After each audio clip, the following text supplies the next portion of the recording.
Hey everybody, this is Dr. Chris. Thanks for coming back. This is the second video. The first one I went over the first 3 reasons of 9 major reasons that why we take full spine films when they're necessary. Absolutely. And so the 4th major reason is going to be degeneration. The first 3 is going to be it's going to evaluate the health of the discs for 1. Number 2, it's going to allow us to evaluate the curves in the spine. And the third one is evaluate the foundation of your spine and how that's impacting everything above it and how it's actually relating to and causing the issues you're experiencing.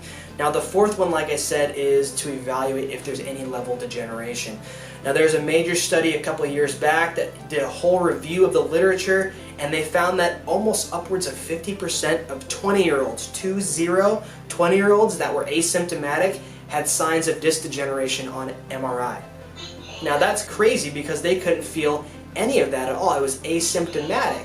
Now if we realize the fact that those bones are what they sit on those discs, and when those discs become injured and that joint misaligns, that's what impairs the proper function of the nerves, which is when we start to feel things like sciatica or headaches or radiating arm pain, or even if we have loss of function such as digestive issues or migraines or just having this poor quality of life. So when we're able to see that somebody has degeneration, it allows us to evaluate, is that more of a compensation or is that something that's the actual problem? What's the course of care it's going to take to do that?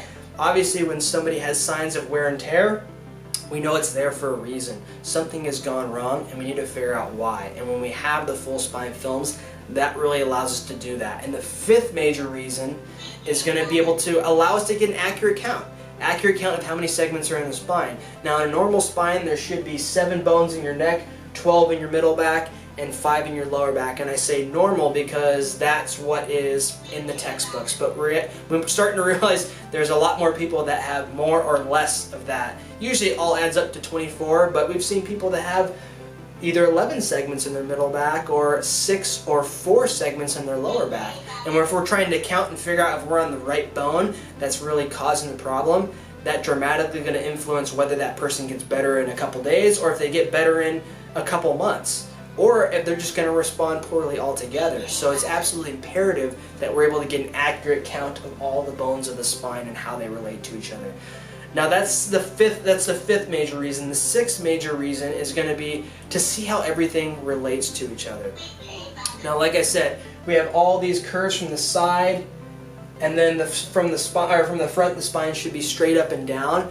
Now when we're able to see how everything relates to each other, it gives us a framework in terms of how we need to take care of your spine in the weeks, months, even years to come, and actually making sure that you can express life to the fullest and really just enjoy life like you're supposed to.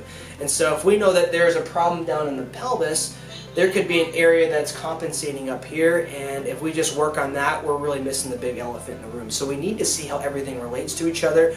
What's going to be the next phase once we get A corrected? What's going to happen to B, and vice versa if we even need to correct B? All these things go into place. So like I said, the 4th major reason is degeneration. 5th is to get an accurate count of the spine. 6th is really to see how everything relates to one another. Now stay tuned for the next video. I'm going to go over the last 3 reasons. We're going to go over 7, 8, and 9. Reasons 7, 8, and 9 in terms of why we take full spine films.